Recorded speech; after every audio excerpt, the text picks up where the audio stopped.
శుక్లాంబరధరం విష్ణుం శశివర్ణం చతుర్భుజం ప్రసన్నవదనం ధ్యాయేత్ సర్వవిఘ్నోపశాంతయే. అగజానన పద్మార్కం గజానన మహర్నిశం అనేకదంతం భక్తానాం ఏకదంతముపాస్మహే. నీలాంజన సమాభాసం రౌపిత్రం యమాగ్రజం ఛాయామార్తాండ సంభూతం తం నమామి శనీశ్వరం. జ్యోతిషాభిమానులందరికీ నమస్కారాలు. 2025 మార్చి నెల 29వ తారీఖు శనివారం రోజు అమావాస్య. ఆ రోజు రాత్రి 9:30 పూర్వభాద్ర నక్షత్రం 4వ పాదం ద్వారా శని భగవానుడు కుంభరాశి నుండి మీనరాశిలోనికి ప్రవేశిస్తున్నాడు. ఇప్పుడు కుంభరాశిలో సంచారం సాగిస్తున్నటువంటి ఈ శని భగవానుడు మీనరాశిలోనికి ప్రవేశిస్తున్నాడు. ఈ రకంగా శని భగవానుడు మీనరాశిలో తన సంచారాన్ని 2.5 సంవత్సరం కొనసాగిస్తాడు. సహజంగానే నవగ్రహాలలో శని భగవానుడికి ఒక ప్రత్యేకమైనటువంటి విశిష్టమైనటువంటి స్థానం ఉంది. ఈయన మెల్లదనానికి కారకుడు, శ్రమజీవనానికి కారకుడు, కర్షకులు, కార్మికులు నిరంతరం పనిని దైవంగా భావించేటువంటి కష్టజీవులందరికీ శని భగవానుడు ప్రాతినిధ్యం వహిస్తాడు. పనులు అనుకున్నంత వేగంగా జరగకుండా మెల్లగా వాయిదా పడేటువంటి పద్ధతుల్లో పనులన్నీ కొనసాగుతూ ఉంటాయి. సోమరితనానికి అనగా బద్ధక స్వభావానికి కూడా ఈ శని భగవానుడు కారకుడవుతాడు. కొన్ని సందర్భాల్లో రాత్రి భవళ్ళు అనగా విశ్రాంతి లేకుండా పనిచేసేటువంటి తత్వాన్ని కూడా ఈయన ఇస్తాడు. ఉదయం నిద్రలేసి తల వంచుకుని పనిలోకి వెళ్ళిపోతే కార్మికులు కానీ, కర్షకులు కానీ, శ్రమజీవులు కానీ మళ్ళీ సాయంత్రం వేళ ఎప్పుడు చీకటి పడిన తర్వాత ఇల్లు చేరుకునేటట్టుగా నిరంతరం పనిని భక్తిగా భగవంతుడిగా భావించి పనిచేసేటువంటి కష్టజీవులు ఎక్కువగా ఈ శని భగవానుడి యొక్క కారకత్వానికి కలిగి ఉంటారు. అటువంటి శని భగవానుడు కొన్ని సందర్భాల్లో పనులు దొరకని సందర్భాలు, ఆర్థికపరమైనటువంటి సమస్యల్ని, అనారోగ్య సమస్యల్ని, ముఖ్యంగా రుణాలు చేయాల్సినటువంటి పరిస్థితిని, సోమరితనం వల్ల కొన్ని సమస్యల్ని అనగా పనులు వాయిదా వేసుకోవడం లాంటి సమస్యల్ని, సమాజంలో ఒక రకమైనటువంటి అవమానాలు, పనుల్లో ఆటంకాలని ఇచ్చే పరిస్థితులు కూడా కలిగిస్తూ ఉంటాడు. వీటినే ఆయన సంచారాన్ని బట్టి మనము రకరకాలుగా శనిని అభివర్ణిస్తూ ఉంటాం. ఇప్పుడు మీనరాశిలోనికి శని భగవానుడు ప్రవేశించగానే ఏలినాటి శని ఏ రాశుల వారికి ఉంటుంది అని కనుక మనం పరిశీలిస్తే, ముందుగా ఈ ఏలిన నాటి శని అనగా 7 సంవత్సరములు శని పరిపాలించేటువంటి రాశులు ఏవి అని మనం ఆలోచిస్తే, ఇందులో ప్రధానంగా 3 రాశులు ఏలిన నాటి శని ప్రభావాన్ని కలిగి ఉంటాయి. అందులో మొదటిది మేషరాశి వారు. ఈ మేషరాశి వారికి వ్యయములో అనగా 12వ భావములోనికి శని ప్రవేశిస్తాడు మీనరాశిలోనికి. కనుక వీళ్ళకి ఏలినాటి శని ప్రారంభమవుతుంది. వ్యయములో 2.5 సంవత్సరం, తర్వాత మేషరాశిలో 2.5 సంవత్సరం, ఆ తర్వాత ద్వితీయ భావం అనేటువంటి వృషభ రాశిలో 2.5 సంవత్సరం. ఈ వ్యయము, జన్మరాశి, ద్వితీయ భావం ఈ 3 రాసుల్లో 3.5 సంవత్సరాలను కలిపి ఏలిన నాటి శని అనగా 7.5 సంవత్సరాల శని అని పిలుస్తూ ఉంటాం మనం. ఇక మీనరాశి వారికి జన్మరాశిలో శని సంచారం కొనసాగిస్తున్నాడు కనుక వీరికి ఏలినాటి శని ప్రభావం 2.5 సంవత్సరం అయిపోయింది. అంటే వ్యయములో శని దోషం పోయింది. ఇప్పుడు జన్మరాశిలో 2.5 సంవత్సరం ఉంటాడు, తర్వాత ద్వితీయమైనటువంటి మేషరాశిలో 2.5 సంవత్సరం ఉంటారు. అనగా ఏలినాటి శని ప్రభావం 2.5 సంవత్సరం వెళ్ళిపోయింది. ఇంకా 5 సంవత్సరములు వీరికి ఏలినాటి శని ప్రభావం ఉంది ఈ మీనరాశి వారికి. ఇక కుంభరాశి వారికి ద్వితీయ భావమైనటువంటి మీనరాశిలో శని సంచారం కొనసాగిస్తున్నాడు కనుక వీరికి ద్వితీయ శని దోషం ఉంది. అనగా ద్వితీయ భావంలో శని సంచరిస్తున్నాడు. అనగా ఏలినాటి శని ప్రభావం కుంభరాశి వారికి 5 సంవత్సరాలు పూర్తయింది. ఇంకా 2.5 సంవత్సర కాలం ఉంది. అది కూడా ద్వితీయములో అనగా మీనరాశిలో శని సంచారం కొనసాగిస్తున్నాడు కనుక ఈ మీనరాశిలో శని సంచరించేటువంటి 2.5 సంవత్సరం మాత్రమే వీరికి ఏలినాటి శని ప్రభావం కనిపిస్తుంది. ఈ రకంగా మేష మీన కుంభరాశుల వారికి ఏలినాటి శని ప్రభావం ఉంది. ఇక అర్ధాష్టమ శని ప్రభావం ఎవరికి ఉంది? అర్ధాష్టమము అంటే అష్టమము అనగా 8, అందులో సగాన్ని అర్ధాష్టమము అనగా చతుర్థ భావము. ధనస్సు రాశి వారికి మీనరాశిలో శని సంచరిస్తున్నాడు కనుక అది 4వ భావం కనుక అర్ధాష్టమ శని ప్రభావం అనగా చతుర్థ శని ప్రభావం వీరికి ఉంది. ఇక అష్టమ శని ప్రభావం ఎవరికి ఉంది? సింహరాశి వారికి అష్టమ భావంలో అనగా మీనరాశిలో శని సంచరిస్తున్నాడు కనుక అష్టమ శని ప్రభావం అనగా అష్టమ శని దోషం వారికి ఉంది. కనుక మేష మీన కుంభరాశుల వారికి ఏలినాటి శని ఉన్నారు. మీన రాశులకి శని రావడం వల్ల ఈ 3 రాశులకి ఏలినాటి శని ప్రభావం ఉంది. ఈ మేష మీన కుంభరాశులకు. ధనస్సు రాశి వారికి చతుర్థ భావం అనగా అర్ధాష్టమ శని ప్రభావం ఉంది. సింహరాశి వారికి అష్టమ శని ప్రభావం ఉంది.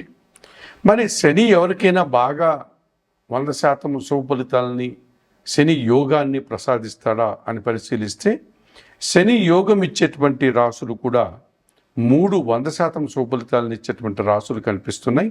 ఇందులో వృషభ రాశి వారికి లాభభావములో 11వ భావంలో శని సంచరించడం వల్ల వీరికి 100% శుభ ఫలితాలు రావడానికి అవకాశం ఉంటుంది. తులారాశి వారికి షష్టమ భావములో అనగా విక్రమ భావంలో శని సంచరిస్తున్నాడు కనుక వీరికి కూడా శని 100% యోగించేటువంటి పరిస్థితి కనిపిస్తుంది.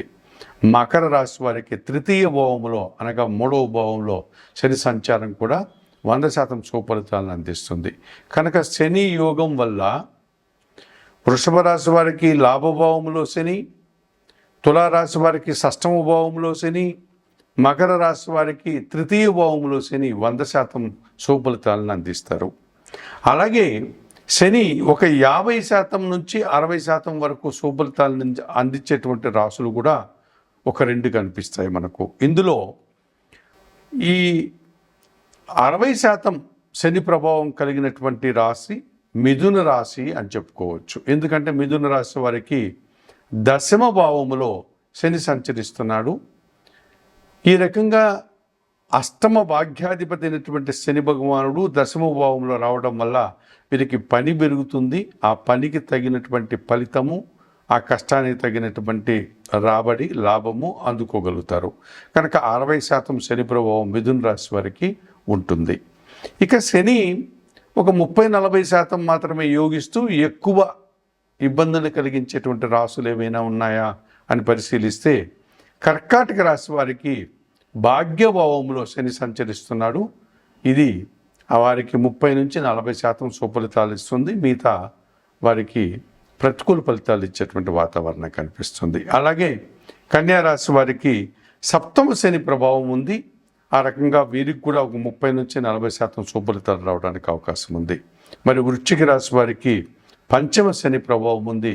వీరికి కూడా 30-40% శని ప్రభావం రావడానికి అవకాశం కనిపిస్తుంది.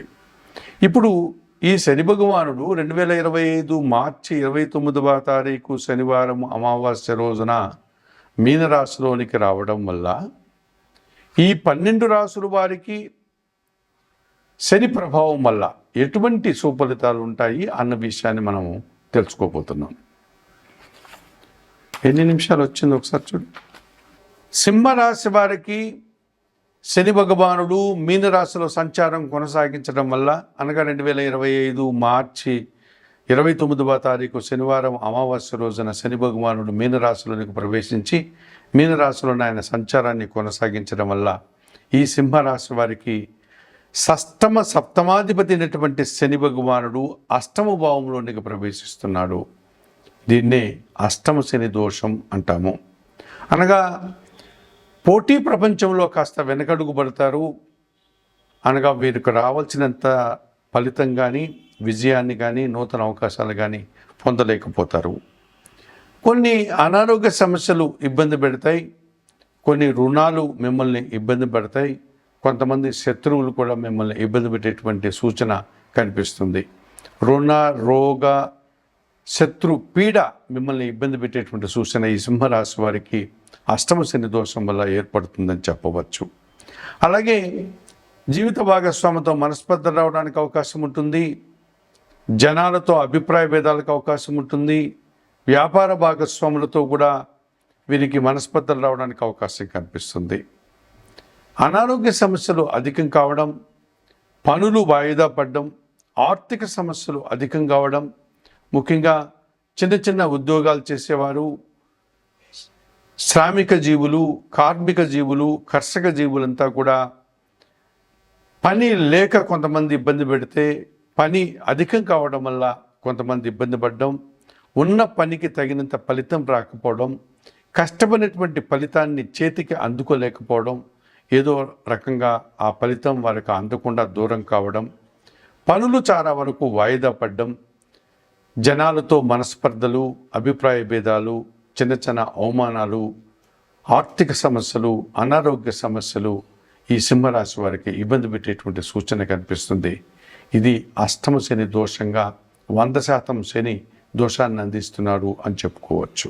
12 రాసులు వారికి ఈ మీనరాశిలో శని ప్రభావం వల్ల ఎటువంటి పరిహారాలు నిర్వర్తించుకోవడం వల్ల ఈ శని ప్రభావం నుంచి బయటపడి మీరు సంతోషంగా ముందుకు వెళ్తారు అన్న విషయాన్ని ఇప్పుడు మీకు తెలియజేస్తూ, ముఖ్యంగా ఏళ్ళనాటి శని ప్రభావం ఉన్నటువంటి మేషరాశి వారు కానీ, కుంభరాశి వారు కానీ, అర్ధాష్టమ శని ఉన్నటువంటి వారు కానీ, అష్టమ శని దోషం ఉన్నటువంటి వారు కానీ, అనగా మేష, మీన, కుంభ రాశుల వారు, ధనస్సు, సింహరాశుల వారు, అలాగే శని యోగించినటువంటి కర్కాటక, కన్యా, వృశ్చిక రాశుల వారు, వీరందరూ కూడా తప్పనిసరిగా శనేశ్వరుని యొక్క ఆలయానికి వెళ్ళండి. శనేశ్వరుని ఆలయానికి వెళ్ళి స్వామివారిని సందర్శించుకొని అక్కడ అందుబాటులో ఉన్నటువంటి పూజాది కార్యక్రమాలు నిర్వర్తించండి. మనకు తమిళనాడులో కుంభకోణానికి దగ్గరలో తిరునల్లారు అన్నటువంటి ఊరిలో శనేశ్వరుని యొక్క ఆలయం ఉంది. అక్కడికి వెళ్ళి స్వామివారిని సందర్శించి అక్కడ మీరు పూజాది కార్యక్రమాలు నిర్వర్తించుకోవచ్చు. అలాగే మహారాష్ట్రలో షిర్డీ సాయినాథుని ఆలయానికి సమీపంలో శని సింగనాపురం అనేటువంటి మరొక శనీశ్వర ఆలయం ఉంది. అక్కడికి వెళ్ళి మీరు శనీశ్వర స్వామిని సందర్శించి అక్కడ అందుబాటులో ఉండే పూజాది కార్యక్రమాలు నిర్వర్తించుకోవచ్చు. ఆంధ్ర రాష్ట్రంలో మందవల్లి అనేటువంటి ప్రాంతంలో శనేశ్వరు యొక్క ఆలయం ఉంది. అక్కడికి వెళ్ళి అందుబాటులో ఉండే పూజాది కార్యక్రమాలు నిర్వర్తించుకోవచ్చు. ఇంకా అక్కడక్కడ చెదురుమదురుగా శనీశ్వర ఆలయాలు ఉన్నాయి. వాటిని సందర్శించి మీరు శనీశ్వరునికి పూజలు నిర్వర్తించుకోవచ్చు, అభిషేకాది కార్యక్రమాలు నిర్వర్తించుకోవచ్చు. ఒకవేళ అంతటి దూరం వెళ్ళలేని వారు, శనీశ్వర స్వామిని దర్శనం చేసుకోలేని వారు శనివారం రోజున ఆంజనేయ స్వామి ఆలయానికి కానీ లేకపోతే పరమశివుని ఆలయానికి కానీ వెళ్ళి పూజాది కార్యక్రమాలు నిర్వర్తించండి. వయోవృద్ధులకు మీ చేతనైనంత వరకు సహాయం చేయండి. ఆహార పానీయాలు అందించండి. గోవులకు సేవ చేయండి. 1 కేజీ నల్లద్రాక్ష కానీ నేరేడు పళ్ళు కానీ వయోవృద్ధులకు పేదలకు దానం చేయండి. వస్త్రపానీయాలు అందించండి. శనేశ్వరునికి సంబంధించినటువంటి స్తోత్రాలను, ఈశ్వరునికి సంబంధించిన స్తోత్రాలను, సుందరకాండ పారాయణం లాంటివి చేయడం వల్ల కూడా మీరు మరింతగా ప్రశాంతంగా ఉండడానికి అవకాశం ఉంటుంది. శని భగవాను యొక్క ఐక్యతను పొందాలి అనుకున్నటువంటి వారు గాదిత్య కౌశిక చైవ పిప్పలాదో మహాముని కోనస్థ పింగళో బభ్రు కృష్ణ రౌద్రాంతకో యమః సౌర్హి శనీశ్చరో మందః పిప్పలాదేన సంస్థుతః ఏతాని దశనామాని ప్రాతరుత్తాయ యః పఠేత్ శనిశ్చర కృతాపీడా న కదాచిత్ భవిష్యతి. సూర్యపుత్రో దీర్ఘదేహః విశాలాక్షః శివప్రియః మందచారః ప్రసన్నాత్మా పీడాం హరతు మే శనిః తాండవం సహజం యస్య పరమాణుస్వరూపిణః దివ్యరూపం శివం శాంతం వందే శంభుం ఉమాపతిం అని శనేశ్వరుని యొక్క స్తోత్రాన్ని కూడా చదువుకోవడం వల్ల శని ప్రభావం నుంచి మీరు బయటపడి ప్రశాంతంగా మీరు ఉండగలుగుతారు. చెప్పినటువంటి విషయాలన్నీ స్వీకరిస్తూ పరిహారాలు పాటిస్తూ ఈ శని ప్రభావం వల్ల యోగాన్ని పొందేవారు కానీ శని ప్రభావం వల్ల ఇబ్బంది పడేవారు అందరూ కూడా శని దోషాన్ని పరిష్కరించుకునే ఆయురారోగ్యాలతో ఆర్థిక అభివృద్ధిని పొందాలని మనస్ఫూర్తిగా కోరుకుంటూ సర్వే జనా సుఖినో భవంతు. నమస్కారం.